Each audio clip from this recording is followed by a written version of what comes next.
Hello दोस्तों, welcome to our channel. इस video में हम जानेंगे पेरिस ओलंपिक्स 2024 से आ रही जेंडर कंट्रोवर्सी की खबर के बारे में। साथ ही जानेंगे इस खबर पर इंटरनेशनल ओलंपिक कमेटी की क्या रही प्रतिक्रिया और जानेंगे इमानी खालिफ के बारे में, जिनके कारण यह कंट्रोवर्सी शुरू हुई है। तो चलिए शुरू करते हैं। हाल ही में पेरिस ओलंपिक्स 2024 में जेंडर कंट्रोवर्सी सामने आई है। न्यूज रिपोर्ट्स के अनुसार यह controversy Algerian boxer Imane Khelif and Italy की बॉक्सर एंजेला कैरिनी के बीच हुई है। इस खबर पर लोगों ने सोशल मीडिया पर नाराजगी जताई है। आइए जानते हैं खबर के बारे में विस्तार से। इस कंट्रोवर्सी पर इंटरनेशनल ओलंपिक कमेटी की प्रतिक्रिया के बारे में बात करें तो आईओसी के प्रवक्ता मार्क एडम्स ने स्पष्टता प्रदान करने के प्रयास में शुक्रवार को एक संवाददाता सम्मेलन के दौरान कहा, यह कोई ट्रांसजेंडर मुद्दा नहीं है। ये महिलाएं कई वर्षों से प्रतियोगिताओं में भाग ले रही हैं।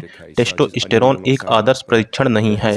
कई महिलाओं में टेस्टोस्टेरोन का स्तर ऊंचा हो सकता है जिसे पुरुष स्तर कहा जाएगा, और फिर भी वे महिलाएं हैं और अभी भी महिलाओं के रूप में प्रतिस्पर्धा करती हैं। अब अगर आगे इस कंट्रोवर्सी के बारे में बात करें तो यह कंट्रोवर्सी 2024 पेरिस ओलंपिक में गुरुवार को शुरू हुई, जब इटालियन फाइटर एंजेला कैरिनी ने अल्जीरियाई मुक्केबाज इमानी खालिफ के खिलाफ मैच के 46 सेकंड पहले ही अपना मुकाबला छोड़ दिया।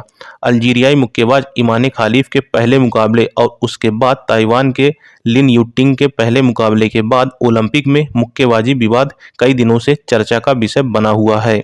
लेकिन शुरुआती क्षण के मद्देनजर बहुत सी गलत सूचनाएं फैल गईं। खालिफ और युटिंग को ट्रांसजेंडर के रूप में गलत पहचाना गया और तथाकथित लिंग परीक्षण पर सवाल उठाए गए। आइए आगे बात कर लेते हैं, कौन है इमानी खालिफ जिनके कारण कंट्रोवर्सी स्टार्ट हुई है। तो ओलंपिक शुरू होने से पहले ही खलीफ विवाद के केंद्र में थी। अब प्रतिबंधित अंतर्राष्ट्रीय बॉक्सिंग एसोसिएशन द्वारा महिलाओं की प्रतियोगिता के लिए अनिर्दिष्ट और अपारदर्शी पात्रता परीक्षणों में असफल होने के बाद उन्हें 2023 विश्व चैंपियनशिप से अयोग्य घोषित कर दिया गया था, जिसमें उनके सिस्टम में टेस्टोस्टेरोन के उच्च स्तर का हवाला दिया गया था। उस अयोग्यता की परिस्थितियों को तब से बेहद असामान्य माना जाता है और खालिफ ने उस समय इसे एक बड़ी साजिश कहा था। खालिफ को जन्म के समय महिला घोषित किया गया था और यह उनके पासपोर्ट पर लिखा है, जो कि sports governing body and IOC के बीच दरार के कारण मुक्केबाजी के लिए पात्रता के लिए आईओसी की सीमा है। और आगे बात करें तो इमानी खालिफ ने बिना किसी समस्या के प्रतिस्पर्धा की थी और 2023 टूर्नामेंट में रूसी मुक्केबाज अजालिया अबिनेवा को हराने के बाद स्पोर्ट्स गवर्निंग बॉडी ने उन्हें अयोग्य घोषित कर दिया था। इंटरनेशनल बॉक्सिंग एसोसिएशन आईबीए का नियंत्रण उमर क्रेमलेव द्वारा किया जाता है, जो रूसी हैं और राज्य के स्वामित्व वाले ऊर्जा आपूर्तिकर्ता गजप्रोम को अपने प्राथमिक प्रयोजक अर्थात स्पॉन्सर के रूप में लाए और साकी निकाय अर्थात गवर्निंग बॉडी के अधिकांश कार्यों को रूस में स्थानांतरित कर दिया। 1999 में जन्मी खालिफ ग्रामीण उत्तर पश्चिमी अल्जीरिया से हैं। उनके पिता शुरू में लड़कियों को मुक्केबाजी में भाग लेने की मंजूरी नहीं देते थे, लेकिन खालिफ ने कहा कि उन्होंने अपने नए जुनून को आगे बढ़ाने के लिए किशोरी के रूप में फुटबॉल छोड़ दिया, भले ही उन्हें जिम जाने के लिए हर रोज 10 किलोमीटर की यात्रा करनी पड़ती थी। अब अगर आगे इमानी खालिफ के करियर के बारे में बात करें तो खालिफ 3 साल पहले टोक्यो भेजी गई अल्जीरिया की पहली 3 ओलंपिक महिला मुक्केबाजों में से एक थी। उन्होंने अपना पहला मुकाबला जीत लिया, लेकिन अपना दूसरा मुकाबला अंतिम स्वर्ण पदक विजेता आयरलैंड की कैली हैरिंगटन से हार गई। उन्होंने अगली 2 विश्व चैंपियनशिप में भी अच्छा प्रदर्शन करके अपना नाम ऊंचा किया और इस साल की शुरुआत में वह यूनिसेफ की राष्ट्रीय राजदूत भी बन गई। लेकिन खालिफ को निश्चित रूप से एक प्रभावशाली चैंपियन, एक जबरदस्त शारीरिक नमूना, यहां तक कि अपने वजन पर विशेष रूप से कठिन मुक्का मारने वाले के रूप में नहीं जाना जाता था, पेरिस में इस सप्ताह तक तो नहीं। आइए अब आगे बात करते हैं बॉक्सिंग में जेंडर रूल्स और जेंडर आइडेंटिटी टेस्ट के बारे में।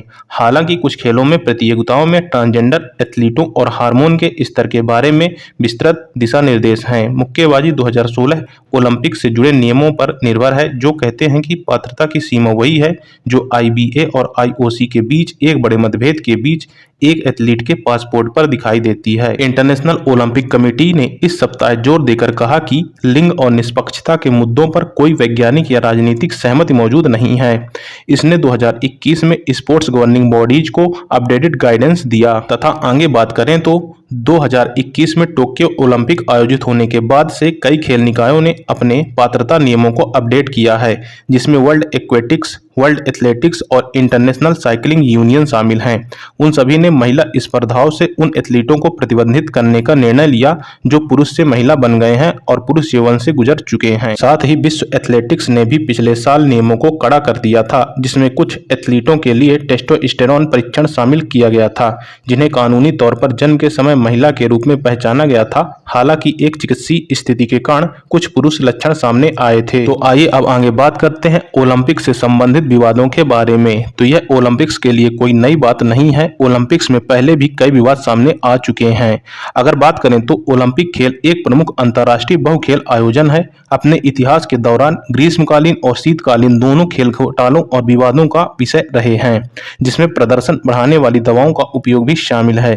कुछ देशों ने विभिन्न अवसरों पर खेलों का बहिष्कार किया, या तो अंतर्राष्ट्रीय ओलंपिक समिति के विरोध में या अन्य प्रतिभागियों की समकालीन राजनीति में नस्लीय भेदभाव का विरोध करने के लिए।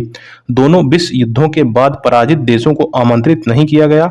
अन्य विवादों में डोपिंग कार्यक्रम, रेफरी द्वारा निर्णय और एथलीटों द्वारा किए गए इशारे शामिल हैं। ओलंपिक्स में कई बार भारतीय खिलाड़ियों के साथ भी भेदभाव की स्थिति देखी गई है। तो इस प्रकार ओलंपिक्स साल दर साल एक कंट्रोवर्शियल इवेंट बनता जा रहा है, जिसको सुधारने की बहुत ही आवश्यकता है। धन्यवाद दोस्तों, इस वीडियो में इतना ही। ऐसे वीडियोज के लिए हमारे चैनल करंट अफेयर्स अड्डा को सब्सक्राइब जरूर कर लें। वीडियो पसंद आए तो वीडियो को लाइक और शेयर भी कर दें। धन्यवाद।